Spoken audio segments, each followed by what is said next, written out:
Assalamu alaikum wa rahmatullahi wa barakatuh, bonjour à tous, on se retrouve pour une petite vidéo à travers laquelle on va parler de livres, de maisons d'édition et de certaines personnes qui, malgré eux, coupent le chemin qui mène à la connaissance. Alors, pour tout vous dire, il y a souvent donc, des clients et des clientes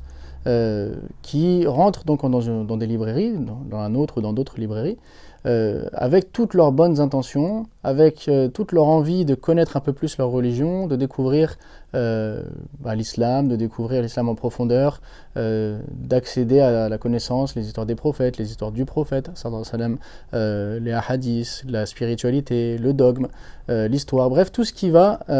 nous permettre de mieux connaître la foi, la religion, et tout ce qui tourne autour de ces questions. Alors, bien souvent, ils n'ont pas de connaissances, donc ce type de clientèle n'a pas de connaissances particulières et vient donc afin de justement pouvoir être conseillé par le libraire et être bien orienté.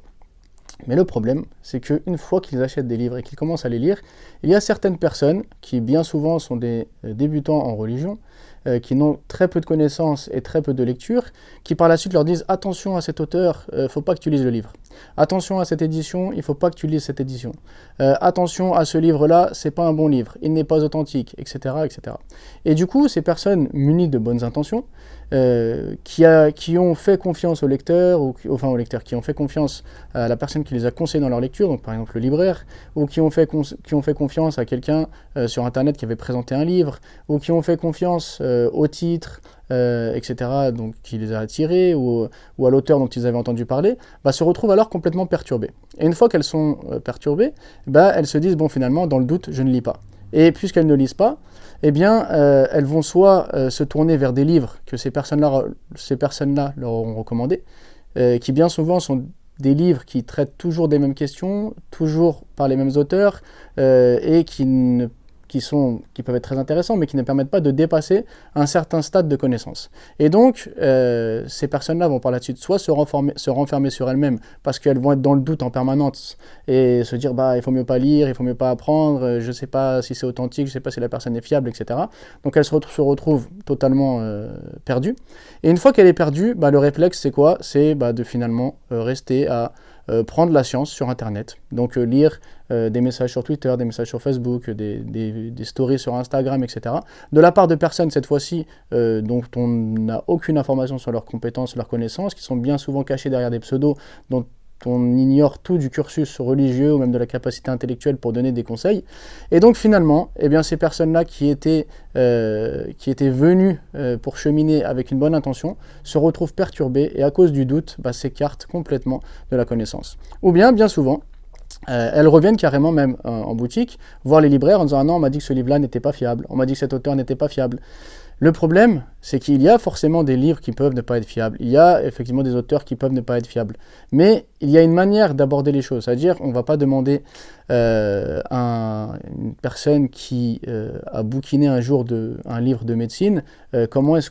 si tel et tel médecin est fiable ou il ne l'est pas. Il n'a pas les compétences pour cela. Alors comment se fait-il que monsieur tout le monde sur Internet peut se permettre de dire cette édition est fiable ou non, cet auteur est fiable ou non, ce livre est fiable ou non? Et finalement, certainement, ces gens veulent bien faire, mais le problème, c'est qu'elles s'avancent dans des terrains qu'elles ne maîtrisent pas et qu'elles finissent par écarter les gens de la connaissance, écarter les gens de la lecture, écarter les gens de la science et faire donc plus de dégâts qu'autre chose. Alors, généralement, ça entraîne soit un sectarisme, soit carrément un doute et un abandon de la religion. Alors, le conseil que je vais vous donner, c'est avant de parler, la science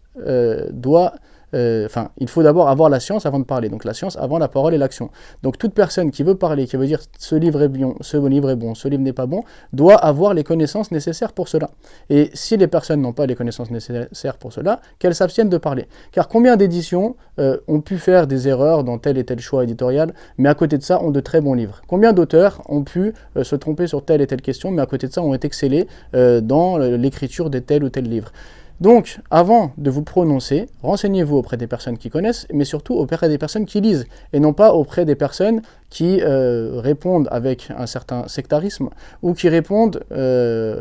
pour être, on va dire, dans la bien-pensance, qu'on dise « Ah, lui, il est bien, il comprend bien, il éloge les bons livres, il éloge les bons auteurs », alors que finalement, on est plus dans un buzz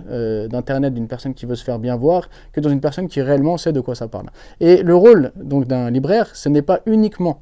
donc de vendre des livres, mais c'est d'avoir lu les livres, de savoir de quoi traitent les livres et de donner le bon livre à la bonne personne. Car il y a par exemple sur un même sujet, il peut y avoir plein de livres qui ont été écrits. Mais il y a des livres qui sont très simples et accessibles aux débutants, il y a des livres qui peuvent être mal compris et donc qui ne conviennent pas aux débutants, et ainsi de suite. Donc avant de vous précipiter, avant de faire la pluie et le beau temps dans ce que vous ne maîtrisez pas, prenez du recul, ayez confiance aux personnes qui sont donc compétentes pour répondre et n'allez pas voir ces coupeurs de chemin, ces gens qui sont sur Internet, cachés derrière des pseudos et qui se permettent de dire lui est bien, lui n'est pas bien, etc. Car à la fin,